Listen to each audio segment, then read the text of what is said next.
Hi, this is Adam.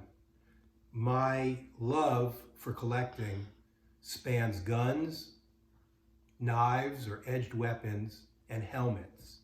Today, I'm going to talk about two different kinds of U.S. military holsters. They are all M1916 holsters. This one on my left is a holster from World War I. These three holsters are from World War II.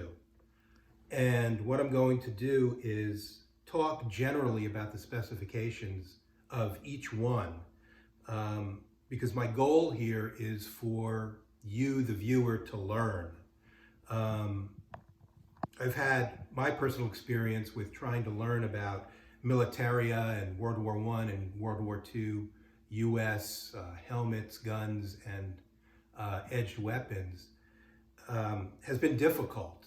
I've gone on bulletin boards, I've gone all over YouTube to try to educate myself. And I've been disappointed. People that I thought were experts, and they might actually be experts, but they didn't help me. So hopefully I can distill the problems that I've seen out there and have a coherent educational video for people that's interactive. And that's really what I want to do, is make this interactive. If you have any questions, write it in the comments. I will answer you. If you can't do it better than other people, then why do it? So my angle, if you will, to make myself better and differentiate myself from other people out there talking about collectibles is I want to make it interactive. I didn't have anybody to ask, because the people I asked gave me varying and different answers that didn't really help me but confused me. I think I've distilled what's going on now, though, for the most part. I'm not an expert. I'm just going to tell you from my experience. So these are all M1916 holsters. They have a service life. They came into service around 1916. They stopped making the M1916 holster at or about 1984. So 1916 to 1984. In 1956, the color of these holsters went from a russet brown to a black. And what happened with World War I and World War II holsters that were russet color, russet brown, is that after 1956, a lot of them that were still in use got dyed black in order to conform to the military regulations of the time. So I'm not saying it's hard to find them in the original russet brown. I'm just saying that the amount that you would figure is out there has diminished because of wear and tear, and one's getting destroyed or lost, or actually just altered by ruining them by dyeing them black. This is a World War I M1916 holster. It's well worn. I got all these on the internet, and I vetted them carefully, or as carefully as I thought. The brand of this, or the manufacturer of this holster, is S&R. It's dated 1917 on the back. It's very hard to see, even in the light, and putting it close to the camera is not going to help particularly. But it does say S&R, and then underneath it says 1917.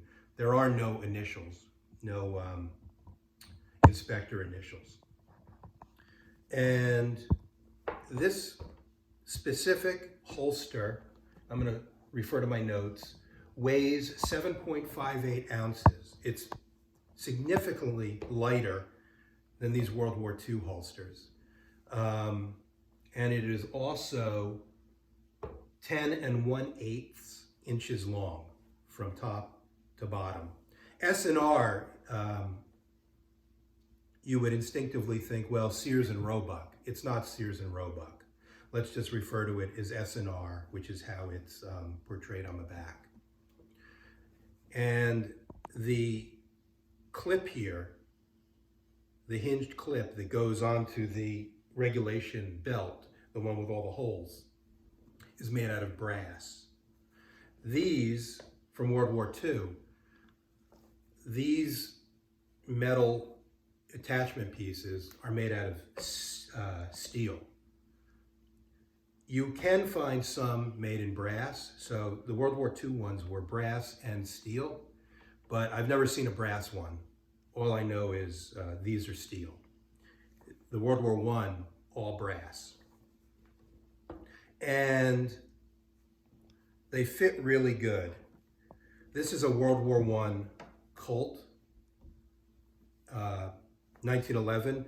I've checked this previously to make sure there's no clip in it, no magazine in it, no ammunition. It's empty.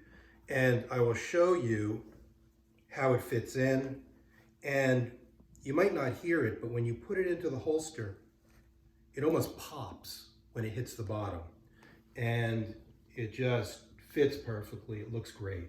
So here's the World War I, 1917, 1911 in the 1917 holster. And I geared it that way. I wanted both from 1917.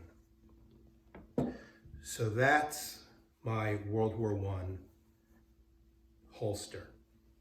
I've not done anything to these holsters with regards to conditioning them or putting ballistol on them or something to preserve the leather. I might in the future, and I have found some furniture conditioner that I've used in the past on furniture that hasn't changed the color of the leather one bit. And I probably will, I haven't yet, but like I said, I probably will put some of that moisturizer, furniture moisturizer on these holsters. And again, I'll just preface this by saying, what I do is, just for me personally, I'm not advocating that you in any way condition or alter any collectibles that you have. That's just your personal preference. This is a World War II M1916 holster from Sears. It's not Sears and Roebuck. It's not S&R. It's Sears, which was a leather company out of Iowa. Sears Saddlery, I believe it was. And the specs for this is that this is 10 7/16 long, and it is 10.6 ounces. This gun right here is a Springfield Armory, 1911, that's spec'd like a World War II. 1911. I've just modded it out. I've Cerakoted it, and I put on some fancy engraved grips, which I can change out in a second, but I just think it looks cool.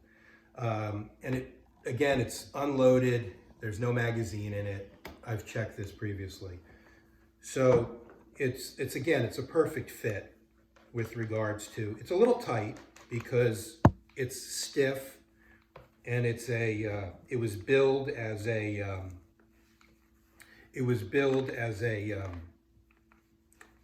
unissued, it was billed as an unissued 1911. So it goes in there, and it's a perfect, like you saw, it's a snug fit. It fits snugly. What I tried to do initially was buy some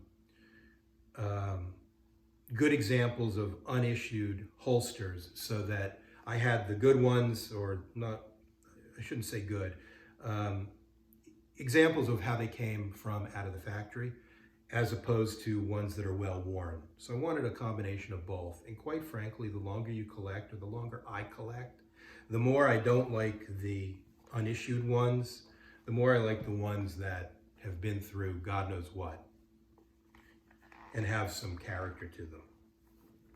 So that is, and again, it's tight to get out because it's unissued, and it's just very stiff leather. So this one is the Sears Saddlery, with, again, the steel attachment piece. These had brass or steel hooks, brass rivets. You'll see they're black though because they were coated with an oxide, if you will, that turned them black. So they're not copper. The unissued ones aren't copper. Colored, they're copper, but they have a plating over them that's black.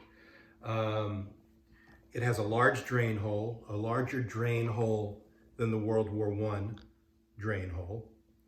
And the slits whereby your belt, if you had a belt, you can put through here. The slits are bigger on the World War II holster as opposed to the smaller slits on the World War I holster. So this is the Sears saddlery. This one is Anger and Cress. This is another World War II holster manufacturer. It's 9.24 ounces and it is 10 3/8 inches long. Again, the World War II holster fits in there really nice. It's a little more forgiving than this one's, really stiff, but it just, without a fight, it goes in there. Looks great. They all have the US stamped, embossed in there. And the last one I have, again, I don't want to make these videos too long, but any questions you have, send them to me. The last one I have, I got it in an auction, not on the internet. I got it in an auction. It's russet brown. It has, I don't know what it is, but certain parts of the leather turn like a dark blackish. It's almost like splotchy with regards to the russet and the black. It's been well loved. I tend to think that somebody in World War II was issued this. Maybe they became a policeman or something after the war, because you can barely make out that it says Milwaukee Saddlery 1944 on the back. It's very worn out, and it's obviously a well-used holster, and it had to have been on somebody's hip constantly for a long time. Again, I initially thought that this was one that was painted or dyed black after the war to conform to the 1956 and later standards, but the more I look at it and the more I see the russet coming through, I tend to think that it's just beat up. And again, it's an awesome holster, and the 1911 fits right in there, no problem. Again, steel hooks. And that is pretty much all I got for these holsters. In the future, I'll be talking about guns. I'll be talking about helmets. These are all the holsters I have, so there'll be no more holster videos that I can anticipate. But maybe I can pull some more knowledge base out of this. And that's about it. One thing I didn't talk about just really quickly with this 1917 holster from World War I is brass hook, brass rivets, just like this. Obviously smaller drain hole, smaller slits in the back. They all have the wood block on the inside, the brass clasp pieces here, and that's it. There are a lot of other manufacturers of these types of holsters from World War I and World War II.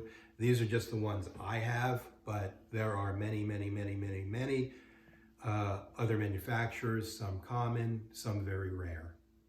And until next time, thanks for your time. Again, what makes me different is I will answer your questions.